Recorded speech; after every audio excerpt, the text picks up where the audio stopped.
Ustadz, saya masih baru hijrah, tapi saya masih suka merokok dan masih suka bermain musik. Tolong jelaskan dalil keharamannya supaya saya bisa meninggalkannya. Merokok hukumnya haram ya, karena kita tidak boleh merusak diri kita sendiri, tidak boleh memberi kemudaratan kepada diri kita sendiri. Diri kita ini nikmat dan setiap nikmat akan dimintai pertanggungjawaban. Jangan kita berkata, ini kan badan-badan saya, jantung-jantung saya, paru-paru saya, terserah mau saya rusak atau enggak, ya, terserah saya. Enggak. Semua yang Anda rasakan adalah nikmat, adalah titipan dari Allah Subhanahu wa taala. Makanya Allah melarang membunuh diri. Ya. Kata Allah Subhanahu wa taala, ya, wala tulqu bi aidikum ila tahluka, jangan kau lemparkan dirimu dalam kebinasaan. Wala taqtulu anfusakum, jangan kalian bunuh diri kalian. Maka kalau ada orang bunuh diri, misalnya dia menusukkan besi ke dalam perutnya, maka dia akan disiksa oleh Allah pada hari kiamat dengan siksaan tersebut. Jangan dia berkata, ini nyawa saya, terserah saya. Enggak. Itu nyawamu, jasadmu, titipan Allah Subhanahu wa taala. Tidak boleh kita rusak. Jangankan dirimu, hartamu saja kau rusak tidak boleh. Betul tidak? Ya, innal mubadzirina kanu ikhwana syayatin. Kata Allah, mubadzir adalah temannya syaitan. Kalau orang kemudian punya mobil dia bakar, dia ledakkan ya. Ini bahlul atau bukan? Bahlul. Dan dia akan diminta pertanggungjawaban oleh Allah Subhanahu wa taala. Nah, kalau benda di luar tubuh kita saja tidak boleh kita rusak, apalagi tubuh kita. Dan semua dokter sepakat bahwasanya rokok itu merusak. Tanyakan dokter. Nanti kalau ente ke rumah sakit lihat dokter, ada 100 mungkin racun ya. Meskipun dokternya juga merokok ya. Tapi dia tahu, kalau ditanya dokter siapapun apa rokok, dia akan sebutkan ini racunnya, racun. Jadi yang pertama, tidak boleh kita memberi kemudaratan kepada diri kita sendiri, di antaranya rokok. Dan kita banyak ya orang yang merokok akhirnya kena kanker banyak sekali. Kalau ada yang bilang, Ustaz, ada orang juga merokok umurnya panjang. Ya atau tidak? Kita bilang seandainya dia tidak merokok akan lebih panjang lagi. Dan kedua, buktinya betapa banyak orang minum khamar enggak mati-mati. Orang-orang bule itu minum khamar enggak mati-mati enggak? Ya, buktinya bukan berarti kemudian kalau tidak mati berarti jadi halal. Enggak. Ya, banyak orang narkoba juga tidak mati-mati kemudian kita katakan halal. Jadi yang jelas kita tanya kepada para ahli, para dokter, mereka mengatakan bahwasanya rokok itu berbahaya. Rokok itu berbahaya bagi kesehatan tubuh dan menyebabkan kanker ya. Iklannya sekarang sudah berubah. Dulu rokok mematikanmu. Sekarang iklannya diganti ada bolong di sini. Enggak tahu maksudnya bolong buat taruh rokok atau gimana. sekarang bolong ya. Ganti, pokoknya intinya menunjukkan itu berbahaya. Meskipun di atasnya gambar orang gagah, gambar cewek cantik, laki-laki pendaki gunung ya, naik mobil mewah. Apa hubungannya dengan rokok? Saya juga enggak paham ya. Coba suruh orang yang perokok naik gunung sama yang tidak merokok. Yang merokok pasti ngos-ngosan ya. Jadi intinya rokok itu merusak tubuh. Ini yang pertama. Yang kedua yang lebih berbahaya daripada ini, rokok mengganggu orang lain. Itu yang lebih berbahaya. Rokok itu menzalimi orang lain. Tatkala Anda merokok di sekitar orang lain, bisa mengganggu istri Anda. Istri Anda tiap hari tidur bau sama suami yang bau asbak ya. Ya.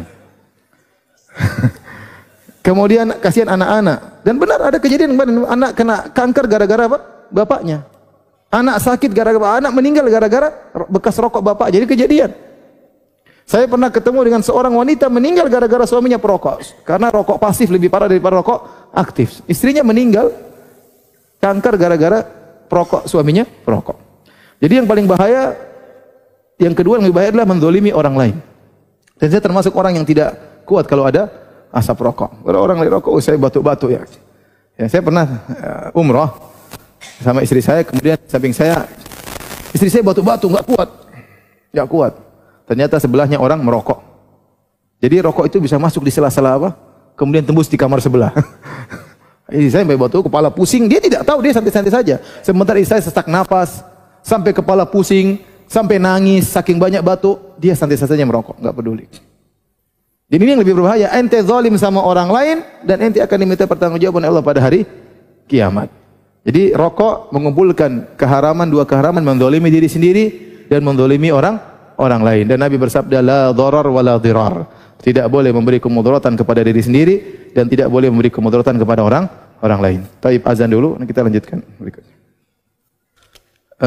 Hadirin hadirat subhanahu wa ta'ala, tadi yang pertama mengenai rokok, adapun yang kedua adalah mengenai musik. Musik hukumnya haram. Ini ijma ulama dan juga datang dalam hadis dalam Sahih Bukhari.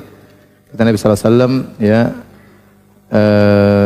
la yastahillu aqwamun min ummati al-hirra wal hair wal khamra wal ma'azif. Akan ada satu kaum dari umatku yang mereka menghalalkan bir, ya, kemudian zina, kain sutra bagi lelaki, dan alat-alat musik. Dan ini dijadikan dalil oleh para ulama bahwasanya alat musik hukumnya haram. Alat musik hukumnya haram. Mereka tidak mengecualikan kecuali duf. Dan itu pun dimainkan tatkala dalam acara-acara afrah, seperti tatkala dalam kondisi Idul Fitri, Idul Adha, atau dalam walimah pernikahan, ya maka boleh. Adapun selain daripada duf, rebana, maka alat-alat musik hukumnya haram, ya, hukumnya haram. Dalilnya jelas. Dan ini ijma ulama. Oleh karena 4 mazhab semuanya mengatakan ijma ulama bahwasanya musik itu, alat musik itu hukumnya haram. Ada yang menyelisih seperti Ibnu Hazm, tapi dia menyelisih ijma karena ijma telah ada sebelum penyelisihannya. Dan dia menyelisih para al-hadis, dia mendhaifkan hadis dalam Sahih Bukhari, sementara ulama hadis dari kurun demi kurun selanjutnya semuanya mensahihkan hadis ini, dan mereka lebih paham hadis daripada Al-Imam Ibnu Hazm rahimahullahu taala. Kemudian ditinjau dari selain dari dalil, dari kenyataan, bukankah musik benar-benar melalaikan, ya? Bukankah musik benar-benar melalaikan, ya? Lihat orang-orang pemusik, mereka kebanyakan dalam kondisi terlalaikan dari membaca Al-Qur'an, terlalaikan dari ayat-ayat Allah Subhanahu wa taala, ya. Dan banyak di antara mereka akhirnya tersiksa, mereka bunuh diri, kemudian suka dengar lagu-lagu cinta, suka dengar lagu-lagu tentang sifat wanita yang mereka hafal syair-syair tentang berkaitan dengan zina atau hal yang menuju kepada zina, ya. Kalau dikatakan ada musik-musik baik, cuma sedikit, segelintir kecil dibandingkan dengan musik-musik yang haram, ya. Oleh karenanya ditinjau dari akibatnya saja sudah menunjukkan hukumnya haram, apalagi ada dalil yang menunjukkan hukumnya haram. Maka saya sampaikan kepada akhi yang baru saja hijrahnya yang betul, ya, tinggalkan itu semua karena Allah Subhanahu wa taala, dan insyaallah kita mampu, ya. Bukan cuma antum saja yang bermusik, kawan-kawan kita banyak yang pemusik-musik luar biasa, ya, bahkan sampai thrash metal, ya, bisa meninggalkan musik-musik, apalagi cuma pemain musik kroco, ya. Dalam buku ini, Anda akan menemukan berbagai topik yang berhubungan dengan haji, termasuk persiapan sebelum berangkat, manasik haji, dan adab mengunjungi tempat-tempat suci.